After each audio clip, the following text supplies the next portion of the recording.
Olá, meus amigos, tudo bem? Quem fala é Pastor Alessandro das Boas. Eu sou um dos pastores da Igreja One.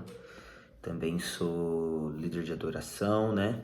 Eu acho que a maioria de vocês me conhece, mas talvez você seja novo no canal e não me conheça. Eu sempre começo esse canal perguntando se você está feliz e eu acredito que o Senhor Jesus, ele sempre está feliz. Porque o Senhor Jesus é fonte de alegria, né? As Escrituras dizem que Deus é uma fonte de alegria, é uma fonte de felicidade. Agora, o Senhor Jesus também é aquele que chora quando o seu amigo chorou, é aquele que diz e se compadece da dor da mulher que sangrava. E o Senhor Jesus é um Deus que, que se compadece, que entende, que nos livra de nossas dores. E se eu pudesse dizer algo hoje para vocês é que eu não quero começar o vídeo perguntando se você está feliz, porque existe um grito que está calado dentro de cada negro do Brasil e deveria estar em cada pessoa do Brasil e do mundo, e não só dos negros, que é o, o fato do racismo estar tão presente na nossa sociedade ainda. O caso aí que vocês provavelmente estão acompanhando do George Floyd, que morreu em Minnesota, e ele foi literalmente assassinado, né? Eu quero contar um pouco para vocês, obviamente não sou negro, não vim de família negra, mas sempre tive amigos negros, mas foi na faculdade que eu vi que eu tinha uma criação, que tinha coisas racistas em mim. E eu me lembro que eu tinha um amigão, que ainda é meu amigo, ele é compositor, e um dia ele tava na minha casa e eu perguntei pra ele, cara, realmente existe racismo? O que você me fala disso? E ele olhou pra mim e falou, mano, é claro que existe, porque esse amigo não era um cara militante ou algo do tipo, ele nunca tocava nesse assunto, ele era muito bem resolvido, ainda é. Então ele sempre, cara, se deu bem em tudo, fez tudo, então eu me senti muito livre de fazer aquela pergunta para ele. Ele começou a contar umas histórias dele para mim. Começou a contar histórias da irmãzinha dele, que na época tinha 3, 4 anos, sofrendo racismo, preconceito das amiguinhas e amiguinhos dentro da escola. E hoje eu quero me posicionar sobre isso, não como um líder político, como uma voz, mas, em outras coisas, mas como um pastor. Eu me lembro de quando eu comecei a pastorear, eu tenho 26 anos, eu não entendo profundamente sobre política, não entendo profundamente sobre coisas sociais, mas, cara, eu tenho gastado metade da minha vida estudando as escrituras e pastoreando, discipulando pessoas. E quando eu comecei a pastorear e cuidar de pessoas, pela graça de Deus, por algum motivo, muitos negros, muitas pessoas pobres, pessoas excluídas, pessoas que não têm muita voz, acharam na gente uma certa referência, né, da nossa igreja. E, cara, quando eu comecei a pastorear, eu comecei a ver a dor dos negros e de outras comunidades, e como ofende, e como dói o silêncio muitas vezes das igrejas, o silêncio de nós pastores, principalmente os brancos, porque nesse momento quem luta por eles são os negros, mas os pastores brancos que infelizmente ainda somos a minoria, a maioria.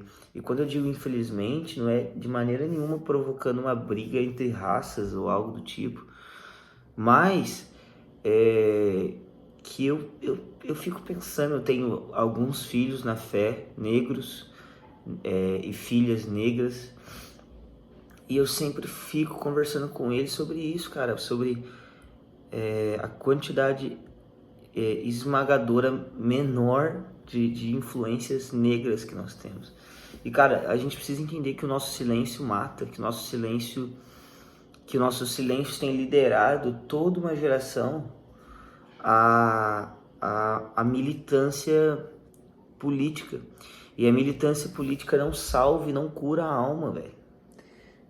Eu, como um pastor, como um ministro do Evangelho, creio que só o Evangelho tem a solução para nos livrar da dor, nos livrar desse sentimento.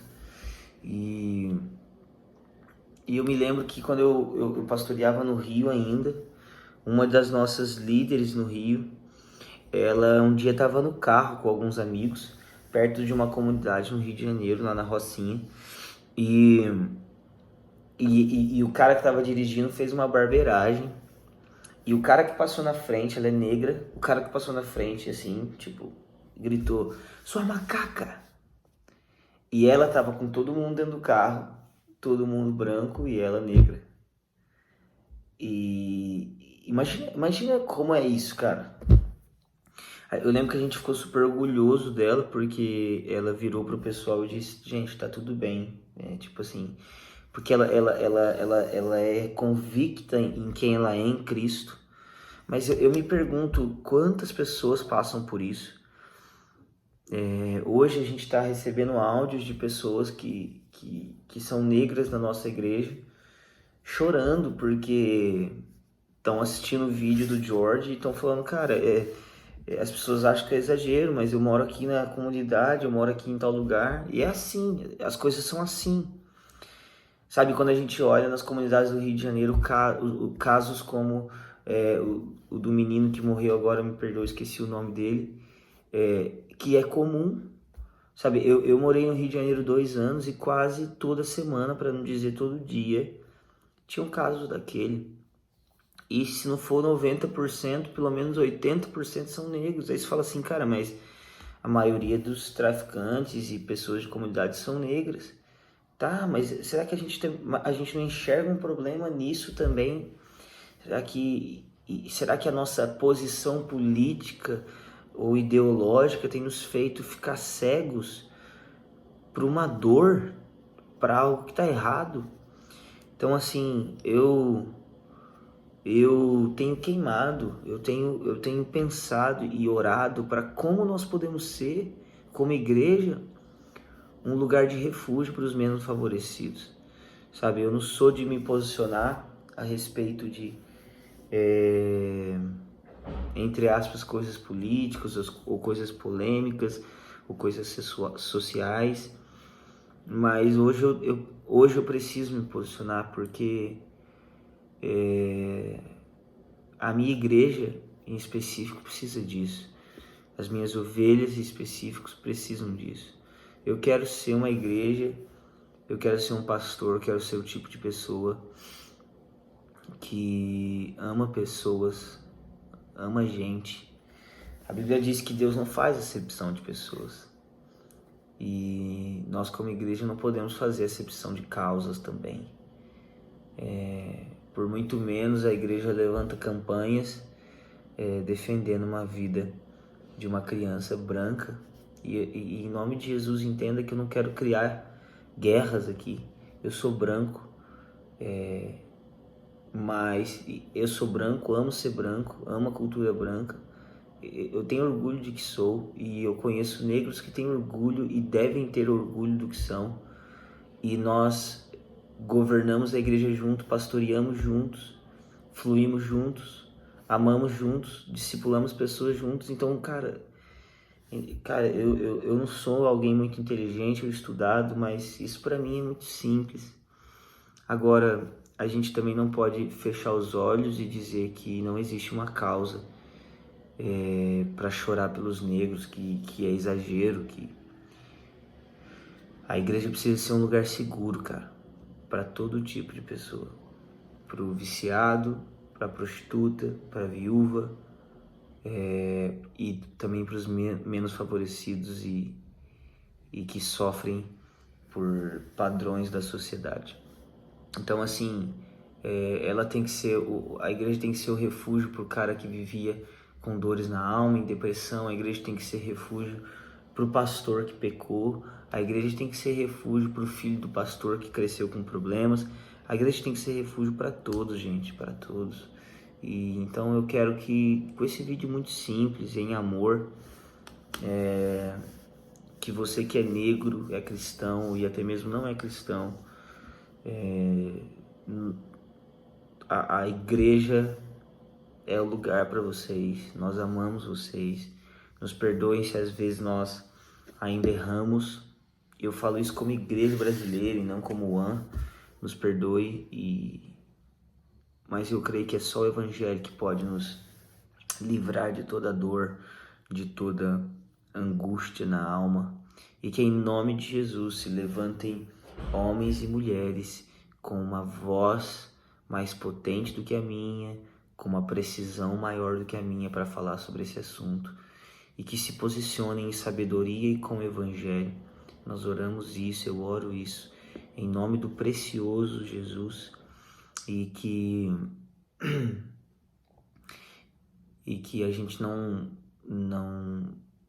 finja cegueira nesse momento, porque é real, isso acontece e nós precisamos tirar isso do nosso meio. Amém?